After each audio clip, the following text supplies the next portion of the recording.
Joe Earth and I are starting a podcast. What should we call it? Hey, don't pick on me. You know why? Because this is why. Let's see what he says. The Joe Show? Give Joe the business? That's right. Cup of Joe. Cup of Joe. What is happening here? Would you listen? We'll give you a chance. Thank you. That's Joe. That's Rooster.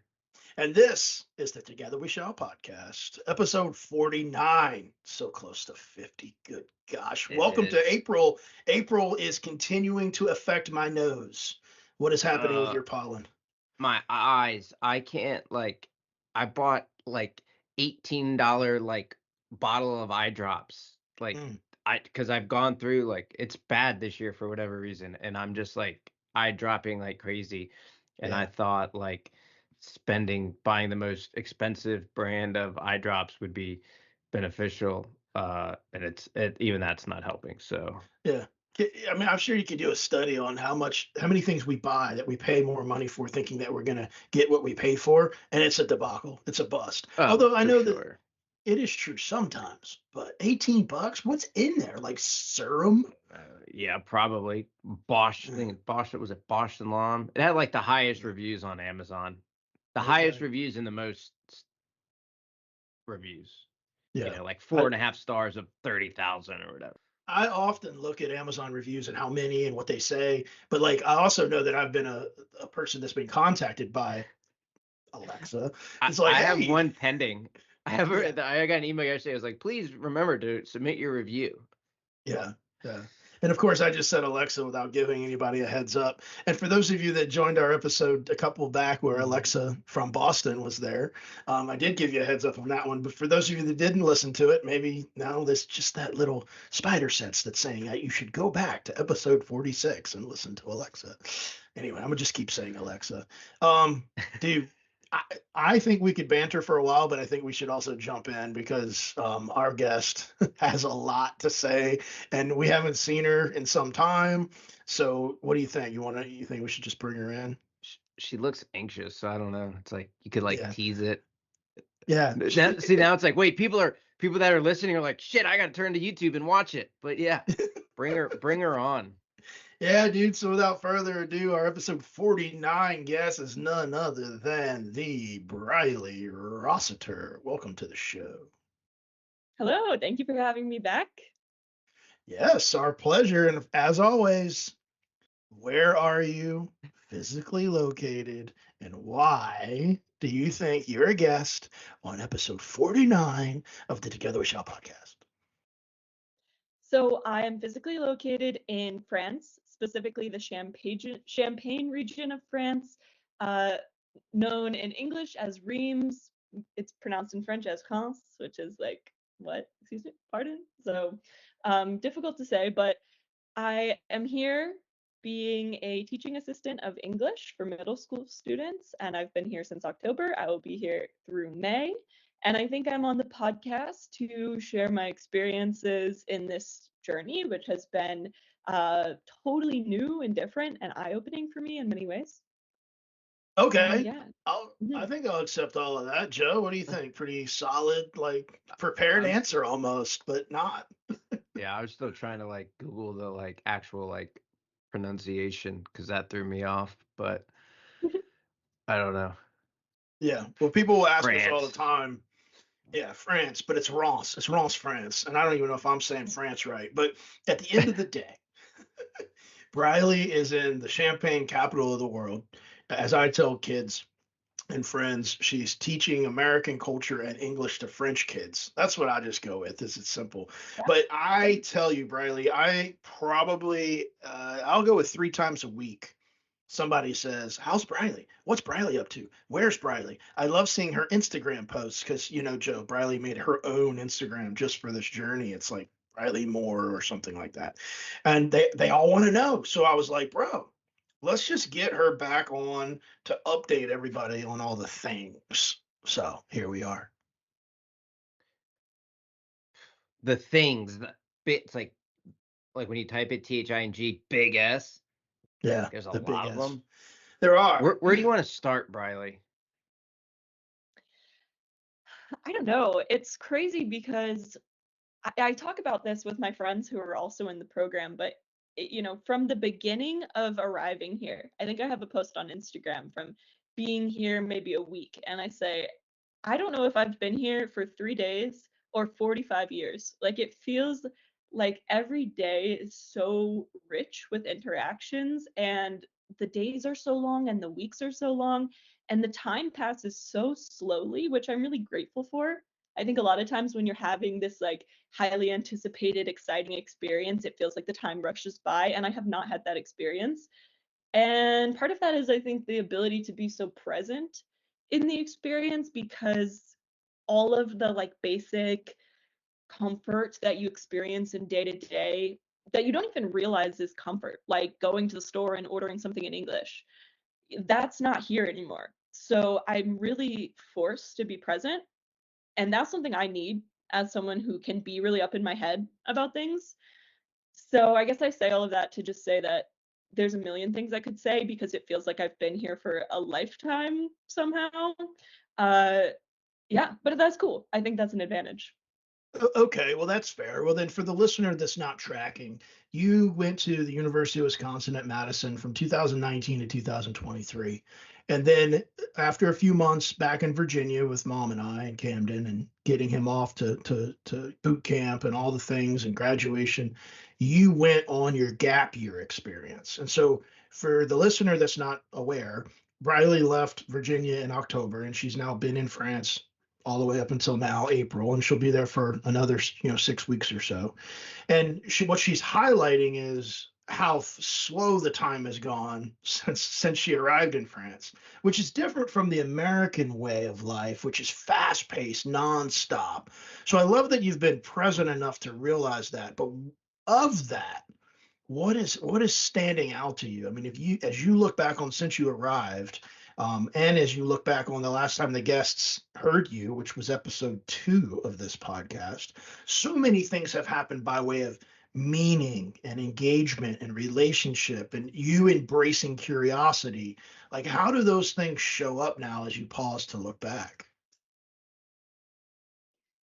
Well, I think the way I want to answer that question is through kind of analyzing how my goals and expectations have changed from 25 September till now.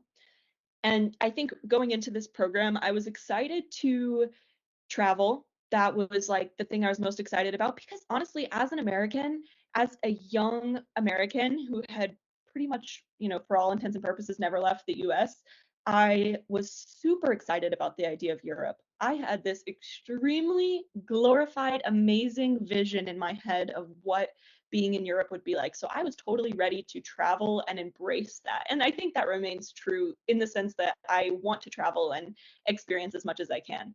Um, I was also excited about improving my French skills. I studied French starting in middle school because of the program I did in middle and high school. And through university as well, I was studying French. And so I was like, yeah, I'm sure my French is going to be like really awesome by the end of this. Like, obviously, I'm going to speak French all the time and be super fluent. And now that I'm approaching the end, it's interesting because that glamorized vision of Europe is not really there anymore. And that's not any criticism, but I think what I've realized is every single place is just a place. Like everywhere you go is just a place that you go and people live there. And that's not to take for granted like how fortunate I am to travel and see these places in such depth and like up close and this experience and what that's worth, but you know, I realize that Europe has problems just like the US has problems. And in fact, I feel more equipped to address and make a positive impact on the issues in the United States than I do here because I'm not French. I am American. I am so American, more than I ever would have thought or claimed. So that's been my total perspective on my place in the world and what the world is like, which is still so limited because I'm in France, I'm in Europe, which is really not Yeah. that different from the US. And Yeah. yet it feels so different. And it's different in a way that I notice in every interaction of every day. Yeah, no, for sure. Yeah. And I heard a little bit of like uptick when you start talking about American and United States. Would you say now that you have even more love of country and pride of status as an American? I will say that I miss the United States. and I miss things that I didn't realize I would even miss, Like namely what? Mexican food. The food in the United States, I miss so much, which I feel like you hear like the food in Europe. Oh my goodness. I've been to France, I've been to Italy, and there's no Mexican food, and there's not a lot of spice, and the portions are smaller. Dad, I'm truly concerned if you go to Europe, which you've been to Europe, but at this time in your life where you drink the amount of water that you do, I would actually be frightened if you went to Europe, because you sit down at a restaurant, they're not giving you, there's no water being brought. You have to ask for water, and then they'll bring you like this. Like they're bringing you like 8 fluid ounces for the table of 6, and that's all the water that you get for the whole meal. Okay, so I could go off right on a whole tangent. So your point is that diverticuli are rampant throughout our European friends' intestines. I don't know how they're doing. I mean, maybe they're up on maybe those croissants are fiber loaded, but As we're talking about gut issues, if you would, I first thought you were going to say you're concerned about him because of the portion sizes, because he's a bigger boy. But April is IBS Awareness Month, which I don't know if diverticulitis falls into IBS and all that, but gut health ish. Yeah. And No, diverticulitis and diverticulosis and diverticuli are not part of irritable bowel syndrome, but it's all in the same gut health family. So yeah, thanks for recognizing all of our colostomy IBS friends out there. Eric No, you remember Eric No, friends. If y'all listen to Eric's episode, gosh, I don't know what number it was, but this young man comes on and talks about stuff that 18-year-olds shouldn't even be thinking about. Is he 18 or 21? Not right. Doesn't matter. But anyway. Well, it's crazy because like this similar, close enough age to Briley, and like two, we'll just say different life experiences, not one, just different. One of the questions I had for Briley, healthcare in France. Like what has that been like? Like, have you been sick and had to go to the doctor? Like, I'm not even thinking like big picture. I'm just like, what if you need to go get like Zyrtec because it's pollen season? Does France have pollen? I don't know these things. I'm curious. Okay, I have so many things to say on that. And the first thing I want to say is that one of my great friends here, who is also an American, has the name is escaping me right now, but she has a intestinal chronic illness. And so it's not exactly IBS, but it is sort of related. And something she has noticed in not just France, but Europe more broadly, is the lack of free public toilets. So especially when you're in like a train station or a park, these types of things, the toilet is going to cost you at least €1 to go and use the toilet. And when you can't just run into the McDonald's and go use the bathroom without buying something. Like it's really hard sometimes to find public toilets, and having a friend who has a many could say a disability relating to that, it's difficult, and it's something she gets really frustrated with. Yeah, those things better be clean. If I gotta pay €1, which listeners, I think that's like $1.08 or something like that. Dude, you better have like, what do they call it? Tiffany cufflinks or something from it better be a dude with the people at the bathroom that you anyway. Yeah. But not just clean. Like, what if it's an emergency? Like, and I got to sit here and order like a fry or give you a euro? Like, look, dude, if you don't open that door, we're gonna have a bigger mess potentially. Like, we gotta go. I'll get you on the way out. Right? It's this sense that it's so natural to me as an American. I'm like, well, yeah, there's a public bathroom and I gotta go, so I'm gonna use it. But it's not. It's just a different. I don't know. They don't drink water. That's the solution. Yeah, I'm really curious about that too. But why don't they drink water? All this talk about fluids, ladies and gentlemen, welcome to Miller Time. It's that portion of the show where we invite everybody to grab their favorite beverage, whether it's water that doesn't exist in Europe or perhaps whatever it is in Joe's cup. If you're feeding tube fed, looking at you, Josh Goldstein, tell your dad to hit the button and let's enjoy some favorite beverages. Joe, what you drinking today? Water based, and then has like a morning cocktail because I had fasting lab, so I haven't really got to eat or drink much today, but it's Spark and Rehydrate, some Advocare products that I know you're aware of. Yeah. All right. Briley, I would ask what you're drinking, but I think I don't even know. Do I want to know? I think this is kind of characteristic of where I'm at in my life, but I'm drinking water from the tap out of an old spaghetti jar. But I wanted to share that also I have these little pesto jars that are like significantly smaller. And when my European friends come over, I don't even ask, I give them the tiny ones. And when my American friends come over, I don't ask and I give them the giant ones because it's that ingrained. Everybody knows the Americans need water. So that is Supersize my me, supersize me. I don't. What is the smaller one called? What you have a pesto jar, Pesto. vis-a-vis. jar. All of these are just like reused jars. Got it. Okay. Well, Because when you I get here, when you get back to America, I'm gonna give you a pint-sized mug that's been in the freezer since you left, and it's gonna have your favorite beverage in it. It's gonna be fabulous. But anyway, back to the show. Joe had asked some interesting questions about the healthcare stuff that I didn't quite get to. But I do have some things to comment on with that. So, first of all, the pharmacy situation. I got super sick and I thought about going to the doctor. And the doctor said it's actually really great, the healthcare here. Even for me as a temporary worker, I have my French social security number and I can go to the doctor. It's maybe 20 euro for a visit, and most of that is reimbursed. So it's very affordable, very accessible. The reason I ultimately did not go is because I didn't want to have to talk to the doctor in French. And so I was like, I'll just go to the pharmacy and get something. And if it really doesn't get better, then I'll go. But the problem with the pharmacy, they do not have like a CVS where you go in, you get your Zyrtec, and you do the self checkout and you're out. You have to walk up to the pharmacist who is, standing behind the desk, and you have to describe your symptoms to them, and then they go in the back and pick something out for you. So it's over the counter, but it's an interaction. And this interaction is of course in French. So I made my one of my good friends come with me, and she did the translating because I was so sick that my brain was like not working, and I don't know how to say like, some of these vocabulary words. And yeah, so recently I had to go and ask for eye drops for my itchy eyes, and I was like Googling itchy in line. Like I would freak out. Like, what if I went to France and like I needed eye drops for itchy eyes? But I'm just there to like with my tourist guide book. I picture like the person in like the Wizard of Oz, right? They're up in the thing. I'm just like, and they're just like, get the hell out, dude. Yeah, the pharmacist is God over there, dude. Yeah, no, that's good. I mean, how does that work, Riley? For all of our friends that are going to go to Ross and have some champagne in the champagne capital of the world, as I try to add silly pronunciations, what should they like? Bring a Google Translate? I'm sorry to any language teachers that are out there, but Google Translate has come a long way. It works Cool. very well. So also,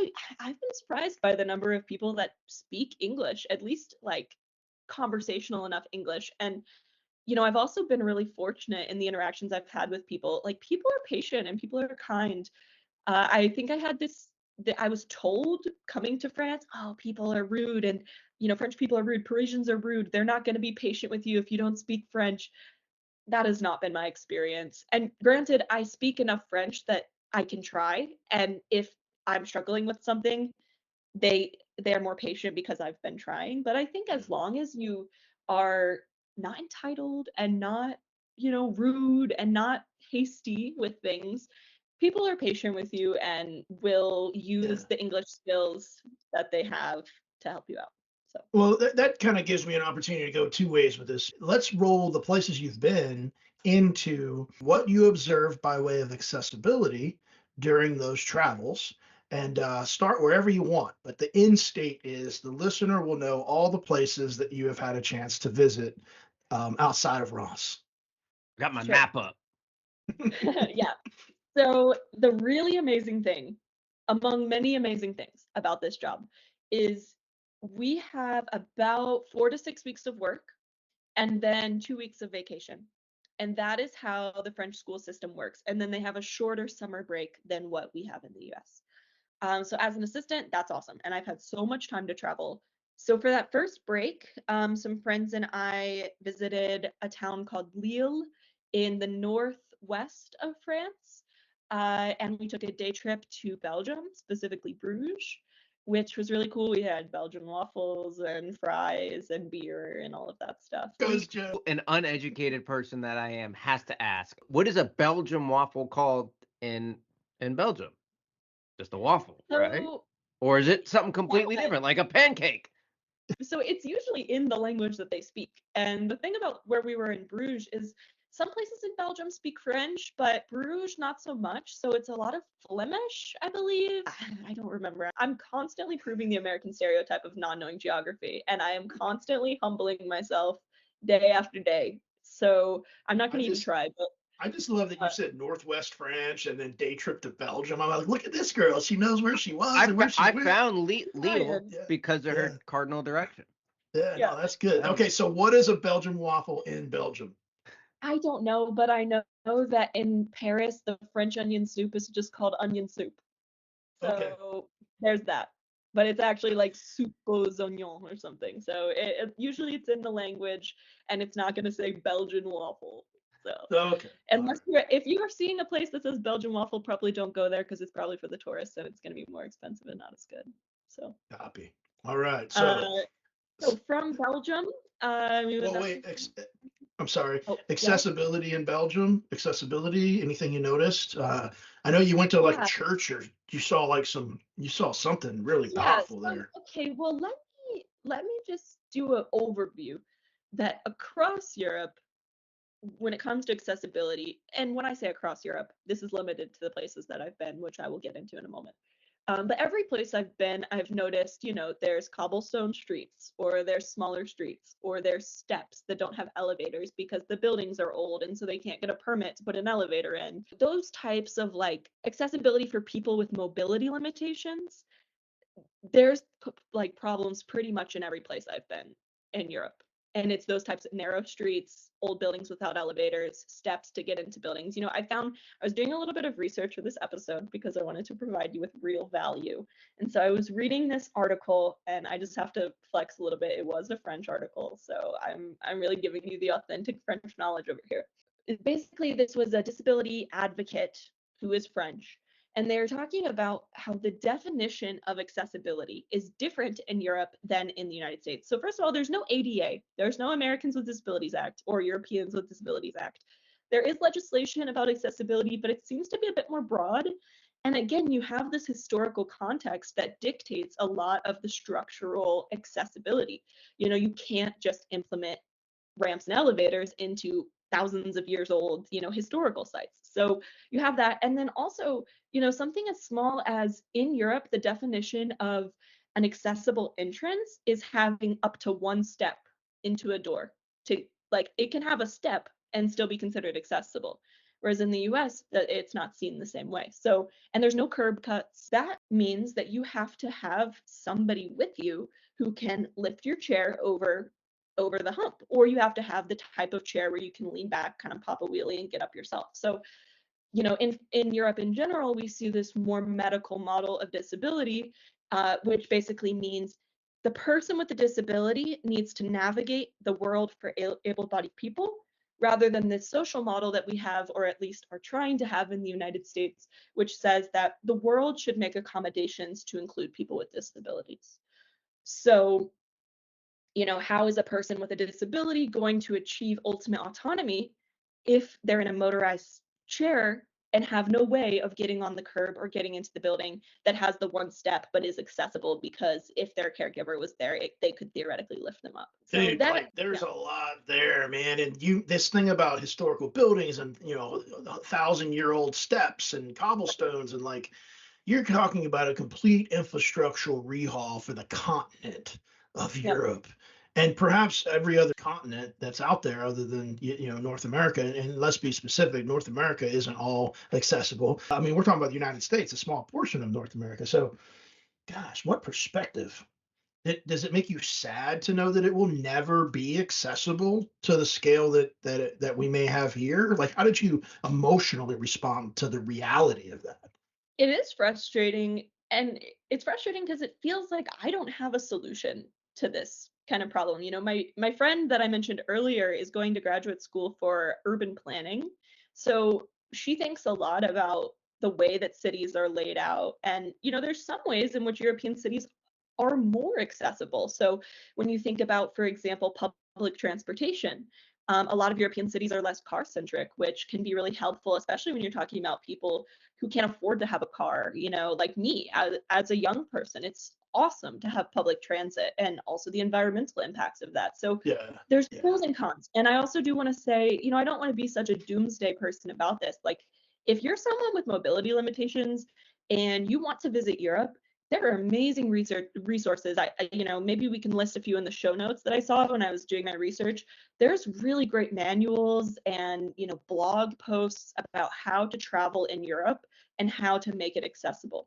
So it's upsetting to see statistics such as, for example, that only 3% of metro stations in Paris are accessible to wheelchair users.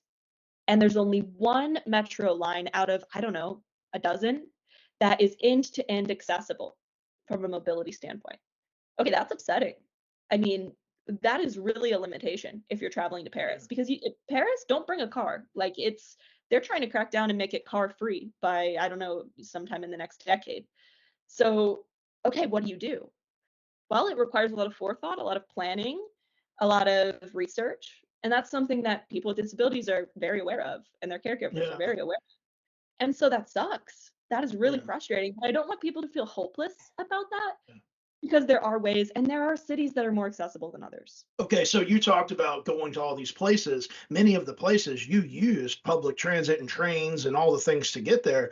So I do want to lean in and highlight that while in America you can't have a power chair really and get on a plane. So it would be very difficult to go from New York City to, let's just say, Atlanta. But in the case of Europe, a power chair on a train to go from New York City to Atlanta, a similar relationship in context to Europe. So let's use, like, I don't know, you give me something, Briley. What's a train that you got on in Europe? Didn't you go from like Barcelona to Rome or something? Help me out here. What'd you do? Okay, so I took trains to Amsterdam. Okay. So Was Adam Duritz on the train? I mean, I have to ask. I digress. Go ahead. So you but yeah, there are ways to make traveling by train, by bus accessible. So you just have to do your research. I found this European transportation policy from a European Disability Forum. I want to make sure I'm reading this right. Do you know that, or can you confirm, is it free for individuals with disabilities to use public transportation like trains? It looks like they're like, hey, we're not the best, but by the way, it's at least free, which is pretty cool. Wow. I haven't heard anything about that, but it totally would not surprise me. It really would not surprise me. And also, I have seen people in wheelchairs getting on the bus just here locally. And now that I think about it, I have never seen them tapping a bus pass.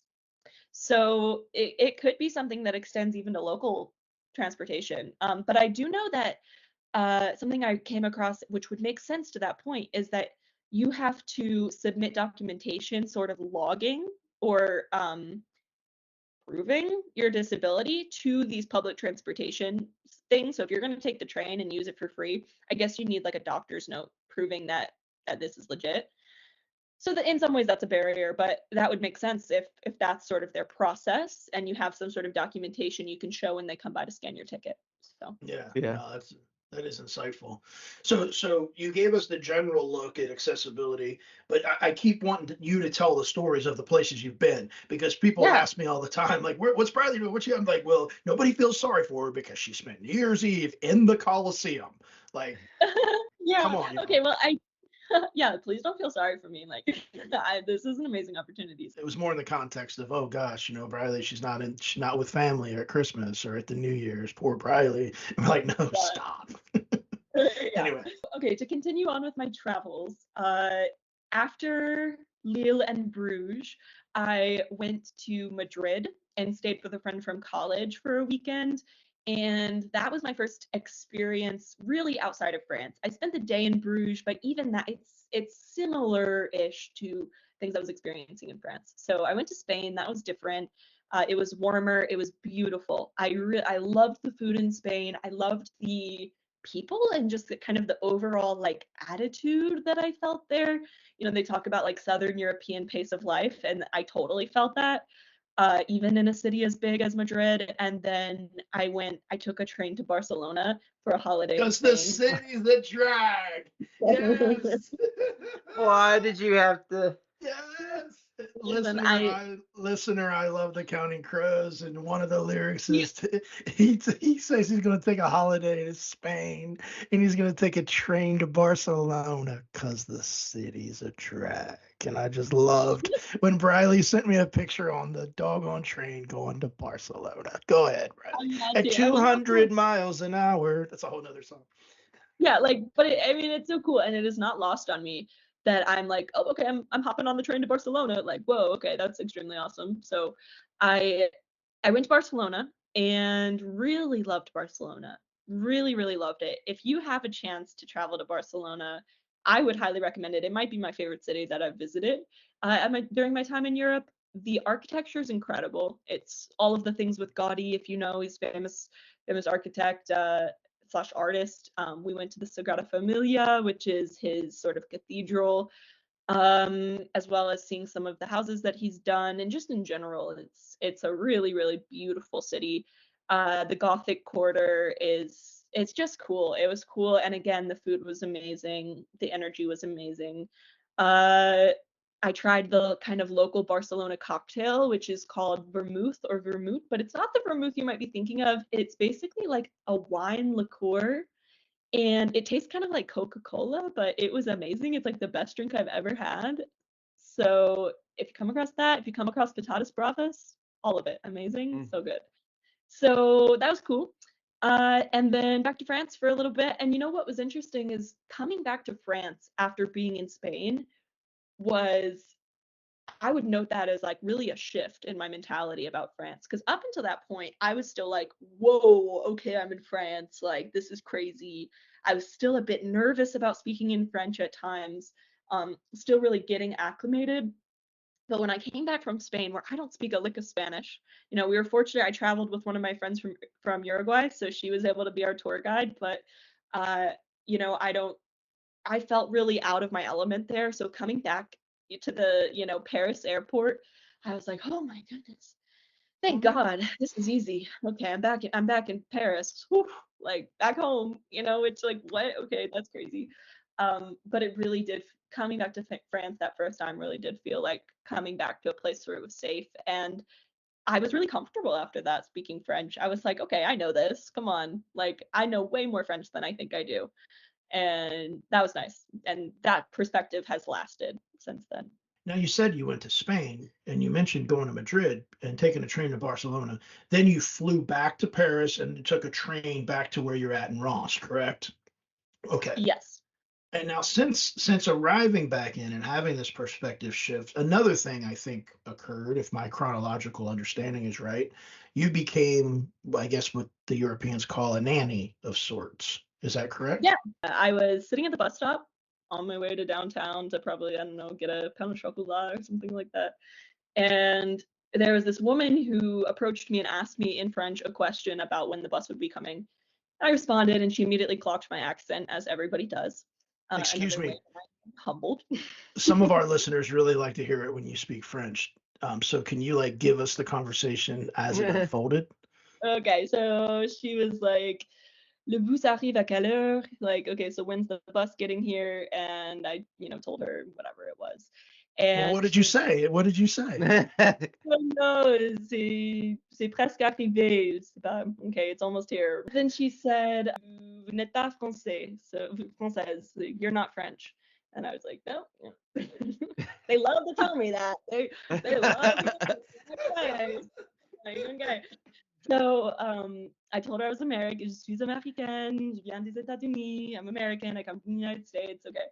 And we just get talking. And I'm not going to tell this part in French because I don't remember what we talked about. But we were just kind of making small talk. And she was asking me, what are you here for? And whatever. And we ended up sitting together on the bus. And I try to, take advantage of these opportunities to speak French because despite living in France, all of my friends speak English because they're either American or our international friends. If they're from a non-English speaking country, they want to practice their English. They've mostly taken English in school, and in a lot of cases are more comfortable speaking English than French, or at least they really want to advance their English skills. So when I have a chance to speak French, I try to take it. So I was talking to this lady, and she was like, my daughter lives here. I'm from out of town, but my daughter lives here, and she's looking for an English-speaking young person to nanny her 3 boys. Do you want to do that? And I was like, well, yeah. Like, I need money, and I, want to meet more French people. So I had an interview with the family. They're awesome. The parents are like fluent in English because of their jobs. And the boys are absolutely not fluent in English. They hardly speak English at all. And so the parents want me to try to teach them English through nannying, which is always just an adventure. So I'm with them 3 times a week, and they are 6, 9, and 11. And yeah, it's really, really fun, honestly. It can be really difficult because, again, with the vocabulary, I took French in school. So I was doing like a presentation about environmental, whatever, or cultural holiday. Okay, so I know these like really niche things that I learned in, the IB program or whatever. I don't know how to discipline a 6-year-old because he's running into the street. So it's hard. And also, and I get this, I was a kid, kids don't really respect you if you don't speak their language as well as they do.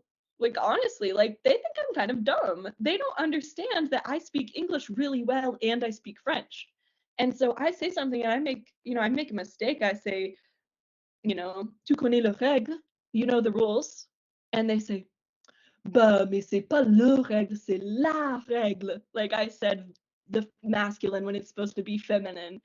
And then the point's lost. And I'm like, okay, like, give me a break, So it can be really frustrating when these kids don't listen to me or don't take me fully seriously or whatever. So that's something we work past. But also, we have so much fun. Like, they're just cool kids. And the little one loves to play chess, and so he taught me completely in French how to like play chess, and that's fun. And I have to help him with his homework, and sometimes he'll ask me like how to spell something, or he's like, "Is this right?" And I'm like, "Yeah," and then like behind his shoulder, like googling translation. 'Cause I don't know. So that's like one of the most valuable parts of my experience here because it's putting me in the quotidien, as we say in French, like the daily life of French people and specifically French children, which is cool. I mean, it's insightful to see the ways in which like kids are just kids and these kids are the same as kids I've babysat in the US, but also the ways that they're different, you know, like profoundly culturally, and also the challenges that come up with the language and all that. What you're experiencing now and like we'll say nannying and or at times disciplining and educating uh 6-year-olds or 9-year-olds and 11-year-old boys is I struggle with that as a 40-year-old man with a 4 and a 6-year-old in America. So I'm with you on that one. Maybe we can share tricks because I'm struggling too to get out of the damn street. Why don't you Yeah. have clothes on? So I took 2 years of French 20 plus years ago and don't remember any of it naturally. Would you say the best way that you really learn or become more proficient in the language is like immersing yourself in the culture? Like not the giving the speech or the presentation or just turning desks and talking to someone on almost a skit, but like living it.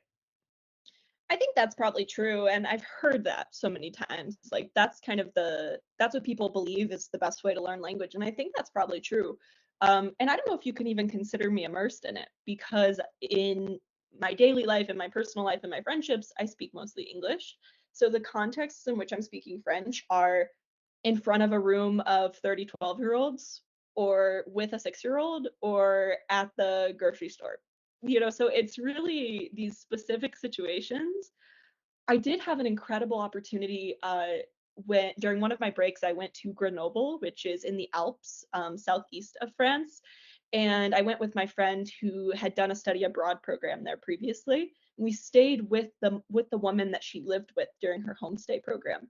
This is an incredible, I think, 60-year-old woman named Antoinette who does not speak a word of English, frequently hosts international students, so she's very patient, very kind. She like took us on this hike, and you could see Mont Blanc, the tallest mountain in the Alps, like from the hike, and it was amazing. But one night, her adult daughter and son-in-law came over with their kids, and we ended up, me and my friend, having multiple hours of dialogue across the dinner table in French.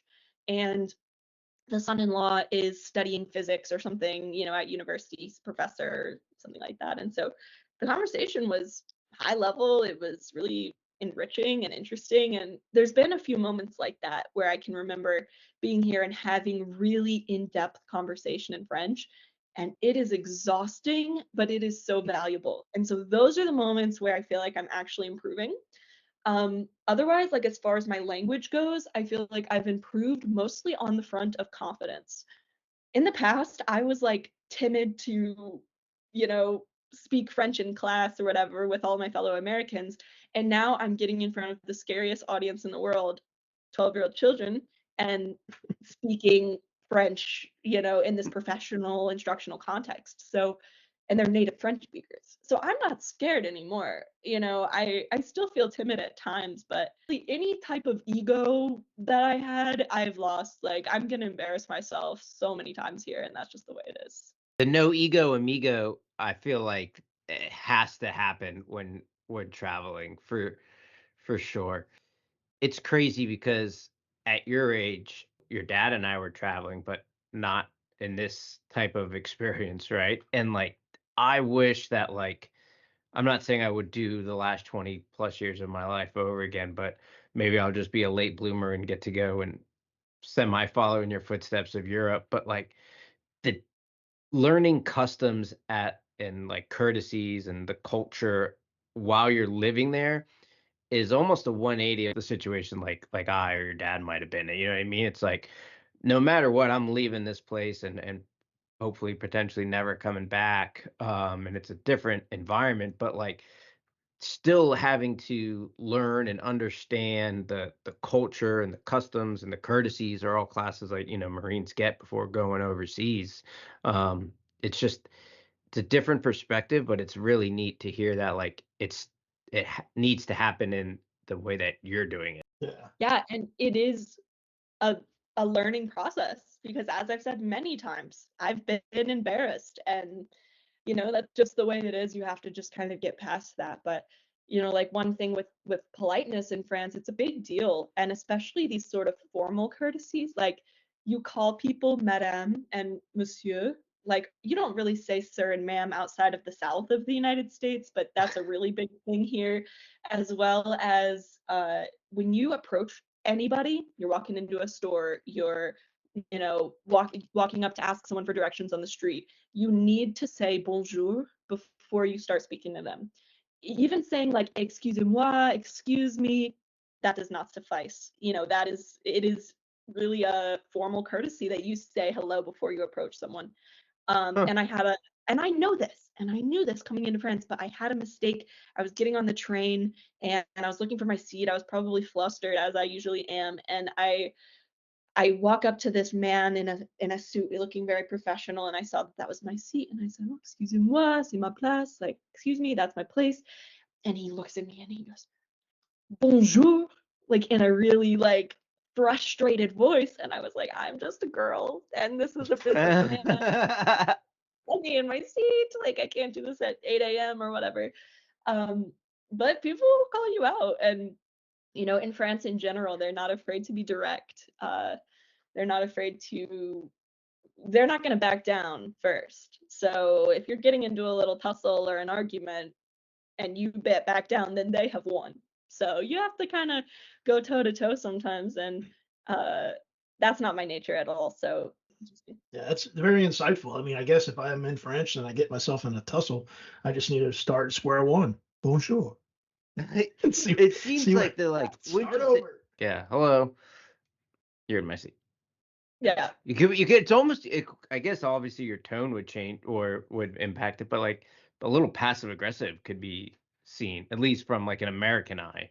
Um, maybe not Yeah, like like even how you say bonjour. So maybe it's like bonjour, mm, excusez-moi. "See vous play," or whatever the hell you say. Just tapping on the shoulder.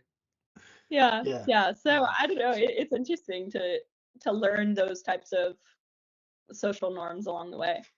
Well, one of the Um, things that comes up from time to time in the Together We Shall podcast is conversation about character strengths, and you've been exposed along my journey of really doing self-reflection through the Spartan Leadership Program and going through the VIA character survey, where you've done the survey yourself. And listener, if you don't know what we're talking about, you just go to VIA. Institute.org, and you can take a character study test that helps you kind of see how you show up according to the character strengths within. So, Briley, what character strength have you had to lean into or explore during this journey that ultimately has led to a significant level of increased confidence and really jumping into the environment? What led you to get there? I love this question because Mm. especially as an aspiring mental health professional, I am so interested in this like inner analysis of character strengths and everything about the way Via frames it. So it is something I think about quite frequently. And I, without a doubt, would say curiosity. In small ways, that's helped me to look on the bright side of different experiences. Like, yeah, sure, I don't always love the food that I eat in different places, but I get to try the food that is local to an area. I always try to choose, like, okay, what is the local wine? What is the local food? What is the local whatever it is? Um, and that's a really enriching part of the experience. So there's that example, but what really comes to mind as an example is in the very beginning of this program, the first couple days, we had an orientation for all of the assistants who are going to be doing the job I'm doing in my region. And this assistant program is not only English speakers, it is people from Spain, people from Italy, people from, think of a language, Russia, Germany, like it's people from all over the world. So there's so many cool moments, over lunch or after the seminar ends to exchange with people from different cultures. And additionally, the English speakers are really diverse. So it's not just America and, the UK. There are people from India, from Ghana, from Ireland, from across the world who are the English assistants. So one day over lunch, there are these two guys who are from Ghana, and I don't know anything about Ghana, but that seems really cool. So I was asking them where they're from and all of these things. And at a certain point, they had told me they were from the capital, and I mistakenly thought that the capital of Ghana was Dakar, which is not. That is the capital of Senegal, I now know. But they kind of were like laughing a bit in a kind way and like corrected me. I was like, oh, okay, okay. So yeah, tell me more about like what's it like there? Like, what do you do? What kind of stuff do you eat? What do I'm just kind of inquiring with appreciation about what it is different here from where they know and what they've come from, and asking about the language and asking about, okay, what is the prevalence of English? Is this the first language? Like, what is going on? How many languages do you know?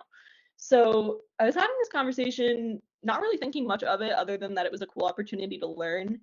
And then weeks or maybe even months later, one of my friends in this program who is Canadian, she told me that her first impression of me was when she heard me asking the boys from Ghana the questions about their experience. And she said that it really blew her away because it's something she would never have the courage to do. And that she saw me asking them these questions so confidently, uh, and not afraid to like look silly, which I did look silly. And yeah, I made a joke about, oh, I'm American, I don't know geography, I messed up, something as basic as the capital of your country. Uh, but they weren't offended. Like, it was all friendly. So when she expressed that appreciation, I kind of thought back to it, and I was thinking about like, okay, what is the character trait that was really serving me in that situation? And I think it was curiosity. And I've been told that I am a curious person, and I've felt that about myself. And I think it's a trait that I use well because it comes from a place of like genuinely just wanting to know about people. That's what leads me into wanting to be a therapist, right? I just want to know about people and exchange and connect. So uh yeah, Yeah. that's how that's been serving me, and I'm grateful for that. I know that like I'm a curious person, but I'm curious in like in this sense. Like I want to know what your experiences are, but I'm not curious enough to like necessarily want to do it. You know, like I'm Mm. like secondhand curious, or like I guess you could say like playing it safe. Like, all right, Briley went over there, she survived, she liked it. All right, I can do this. But it's neat to Mm. see that like you from, someone that like I spent 12 hours in a car with once that said nothing to now like living in France and your curiosity was significantly higher than mine on your survey. Um, is pretty neat to see the evolution there. Yeah. Yeah, it's not something that has always been in my top, traits. Like, I think it has come with confidence as well.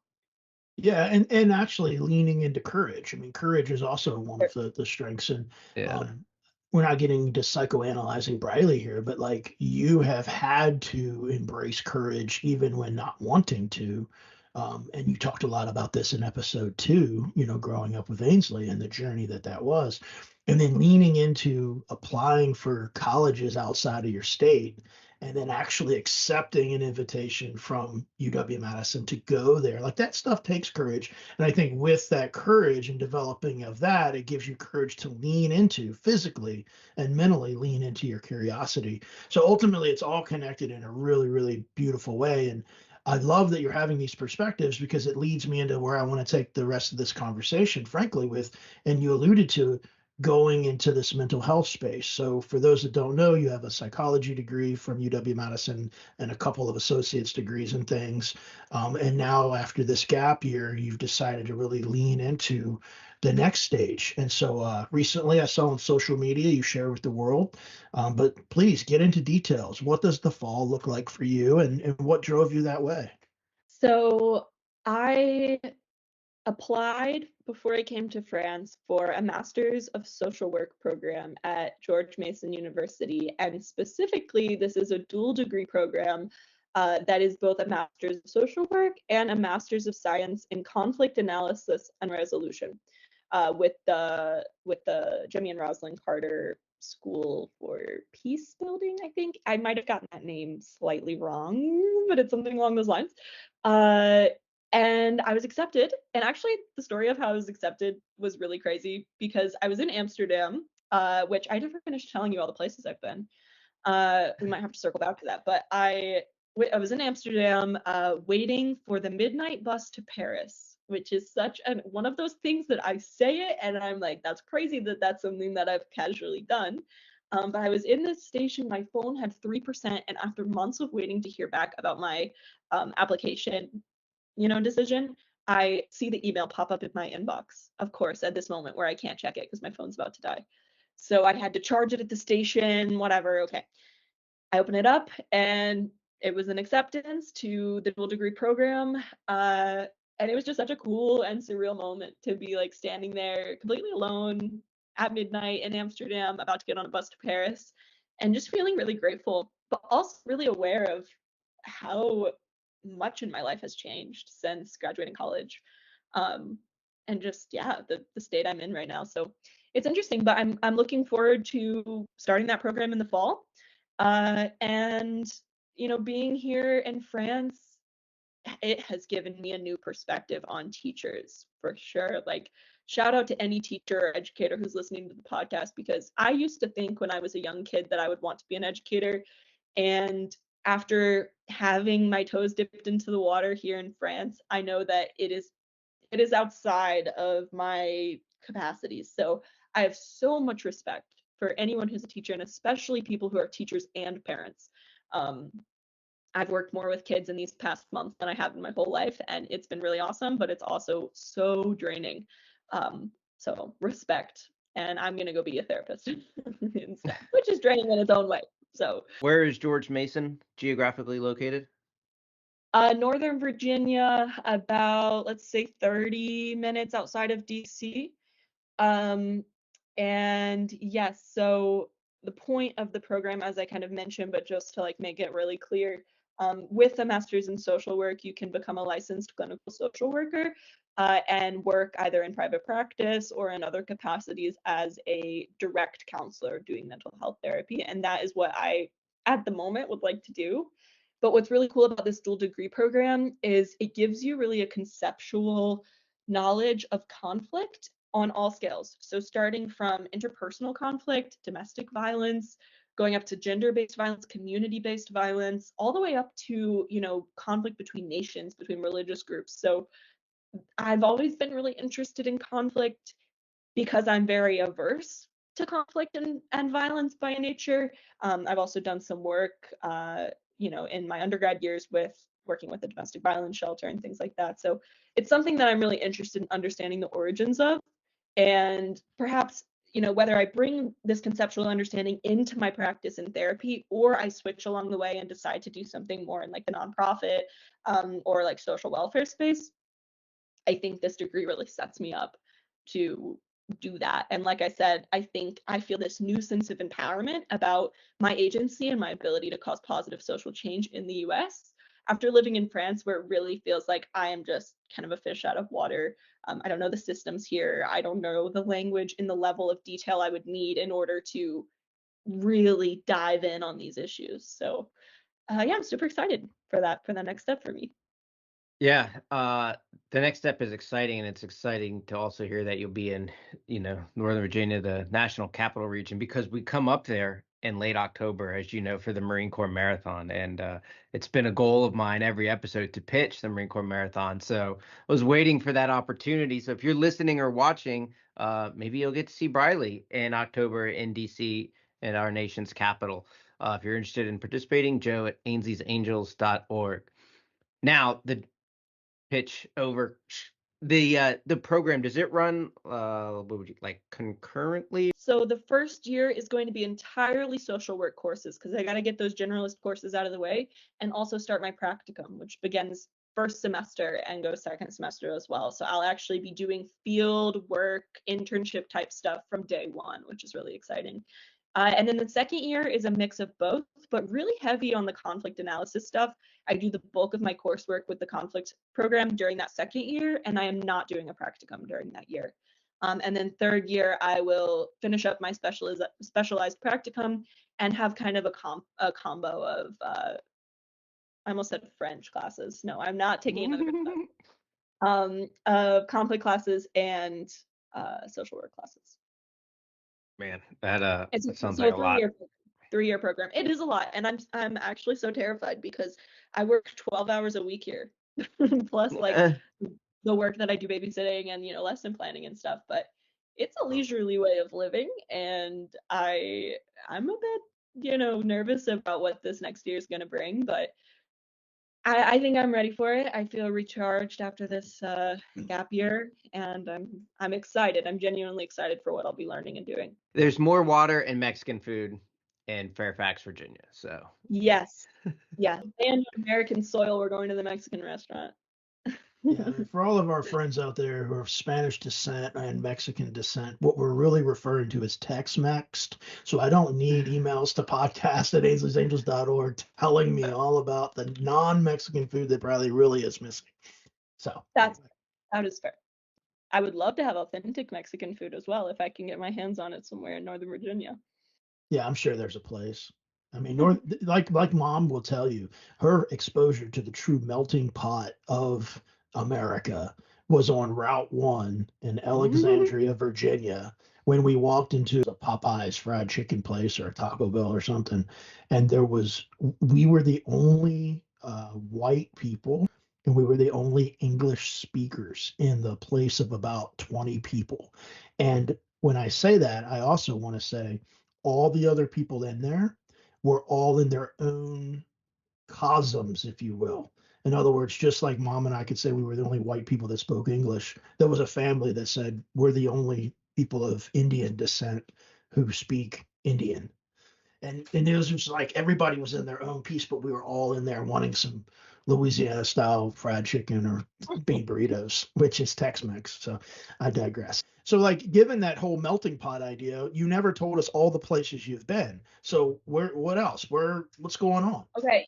Yes. So to speed run this a little bit. Okay. So after Spain, for Christmas, I went with one of the assistants in the program back to Italy and spent the week with her family, who does not speak English. And so that was interesting. They actually do speak a bit of French, so that's how we communicated for the week. But that was really cool. Just getting like an authentic Italian Christmas was really cool. We had lasagna for Christmas for the Christmas dinner, which was awesome. And my friend did not understand why I thought that was so amazing. She was like, this isn't even traditional. She was like, most people don't even have lasagna. This isn't even traditional. And I was like, okay, but it's lasagna and we're in Italy. Like, why are you not understanding that that's like really cool and different than what I'm used to? But so we went to Venice. She's near from outside of Milan. And we also went to Rome. And I was in Rome on New Year's Eve, which was a very intense experience because the firework regulations are not exactly the way that they are in the United States. So that was a new experience for me. I Seeing do want to fireworks. I do want to They were inject very briefly and I do yeah. want to inject very briefly and say, Joe, Briley called us as the clock was striking midnight from the Colosseum during the fireworks. And I'm expecting this grand, beautiful, firework thing over the Colosseum. Nah, bro. No, it is full out warfare. She's like, oh, don't point that at me. Oh, that guy just shot me with a firework. I'm like, whoa, bro. I'm like, I'm getting triggered by it, bro. I'm like, I gotta pass the phone to mom because oh, this is scary. You're in a combat zone, Briley. It was really intense. Yeah, we ended up going back pretty early to our Airbnb because it was a bit too intense for my comfort zone. But the rest of Rome during the daytime without the fireworks was really amazing. So Didn't you do the boat thing? You went to Venice? we did not go on the boat in Venice, but yes, I did go to Gondola. Venice. Really, really cool. Yeah. And what else? So I already talked about Grenoble. And then this most recent vacation, I went to Amsterdam for 5 days, and then I also visited a friend from college who's studying at a university further east in the Netherlands, and was able to see like the small town Dutch life, and that was really cool. And we also went to a city on the coast and got to see the North Sea. And then after that, we went to Marseille in the south of France. So I still have much of France to explore, and much in general to explore, but I feel like I've gotten kind of a cool collection of places so far, and each place has had their similarities, had their differences, but it's been really, really cool to get to see so much history, so much beauty, and at such a young age when, I really feel this sense of hope that I'm like, wow, I have so much more life to explore so many places, and I've already seen all these places, and I just feel really fortunate. No, no, that's awesome. So for all of you that are counting, I've got five: France, Spain, Italy, Netherlands, and Belgium. Have I missed Yes. one? Okay. Nope, those are the countries that I've visited. And between now and when you get back to Virginia, will there be a sixth country, or we're going to focus on the cities within the five?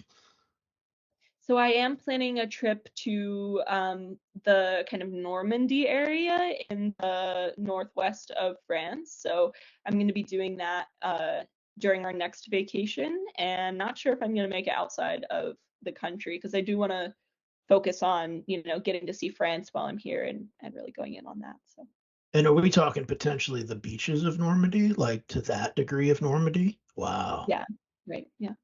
Wow, that's when you look at that and then you come back to Northern Virginia and see Arlington. You want to talk about perspective DC. as Joe's holding up, water or sand from the beaches of Normandy, I think. Yeah, like Oh, man. I mean, for the listener who I might have lost, I mean, the World War II landing of many Americans at the beaches of Normandy is what D-Day is. And there's a very, very somber um, memorial and gravesite there, cemetery. So hopefully you get a chance to feel that. yeah, yeah. I'm really excited to see that region and beyond just the Normandy area, but in general, that region of France is really beautiful, and to see the sea and um, kind of, it feels like every area that I've been to in France has given me new appreciation for France. So I'm Yeah. excited to continue exploring it. Yeah, so close, beaches at Normandy, so close to the UK and to Great Britain, and but that's probably not on the itinerary for this journey, or maybe you move that in towards the end. Who knows, right? Who knows? Maybe we'll see because I do have a friend from the UK now who studies at Oxford, so there's Yeah, opportunities to go there perhaps, and yeah, yeah, so we'll see. yeah. I'm So maybe yeah, I'll. I Anyway, the point is, like, the world is your oyster, right? This has just been super cool. And what I was gonna kind of say as we wrap all this up is there was a time where I was not your biggest fan when it comes to the idea of a gap year. And I'm going on record publicly and saying I support the gap year. Like, man, because you would not have these perspectives and this knowledge, and you would not be nowhere near where you are in all things had it not been for your courage and your persistence to have a gap year. So I'm a new fan in the new age of gap years. So I'm so glad you got to do that. Is gap like? Are we talking just like a gap, or is there an acronym involved? Oh, no, it's not general accounting practices and Yeah, well, I knew it principles. wasn't that, so I didn't know if gap was like a thing, but apparently it's not. Yeah. Break in time before you start your next journey. Yeah. Generally applied between undergrad and grad, but I think they probably have it See, for generally, there could applied have been, accounting yeah, principles. there could have been something there. so on the note of kind of barriers of communication or trying to figure out how to communicate, when I'm lacking the vocabulary words, I want to tell two funny stories of moments that happen that are perfect examples of those lacks of communication.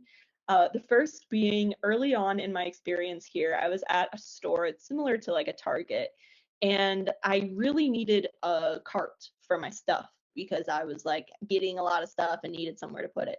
So I'm looking, they're all taken. So I go up to this guy who's about to check out and I ask him, Est-ce que je peux utiliser votre carte? Which means, in my mind, can I use your cart? But carte in French means credit card. So I asked this man unprompted if I could use his credit card, to which Oh he was no. very confused and taken aback. And then I'm like desperately motioning at the cart, and I guess at some point he realized what I was talking about. But you should have seen his face the first Yeah, moment that I asked if I could use his credit card, and I was like, yeah. Yeah, but what if he would have paid for it? That would have been cool. But he probably would have paid for it, Joe, if you would have said bonjour first, Riley. That's right, and right. that's what I wrong. No. Yeah, that's the Okay, other story. the second story is that Camden now has a small community of devout fans in northeastern France because I I constantly am like making references to my family and my life in the US. And I told some of the boys that my brother plays Fortnite because they're always asking, Madame, do you play Fortnite? No. But my brother plays Fortnite.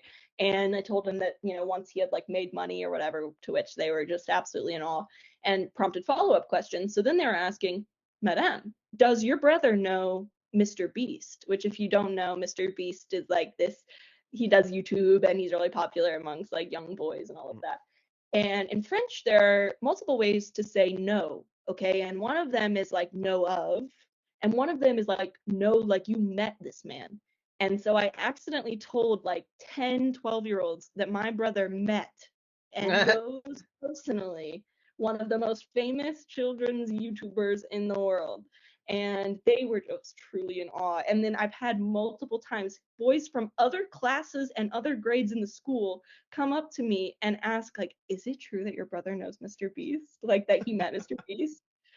And at this point, I'm just like, yeah, Camden has a big fan group here. One little slight word or just a change in how it's presented can completely change the context or the meaning of your response.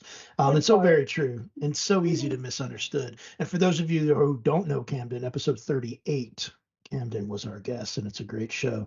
But anyway, Briley, this has been fun. I hope you enjoyed it as much as we did. I know our listeners, those that tuned in, have been waiting to kind of get an update, and you provided way more than I expected today. So thank you.